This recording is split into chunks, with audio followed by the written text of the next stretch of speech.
Një ngjarje e rëndë ka tronditur qytetin bregdetar të Sarandës. Policia ka arrestuar 48 vjeçarin Jorgo Kumaraku, i cili dyshohet se ka kryer një grabitje me dhunë dhe ka tentuar të përdhënojë një shitse në një dyqan në lagjen numër 2 të qytetit. Ngjarja ka ndodhur më datë 2 maj 2025, kur Kumaraku, i armatosur me një thik, ka hyrë në një dyqan dhe ka marrë me forcë shumën prej 60.000 lekësh të reja nga shitësja 26 vjeçare.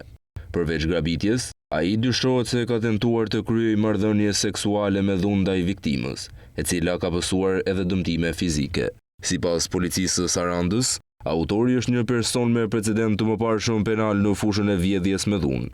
Menjëherë pas ngjarjes, specialistët për hetimin e krimeve në komisariatin e Sarandës referuan materialet në prokurori dhe shpallën Kumaraku në kërkim. Fal punës intensive dhe shkëmbimit të shpejtë të informacionit mes policisë së Sarandës dhe komisariatit të policisë Durrës, ai u lokalizua dhe u arrestua në qytetin e Durrësit.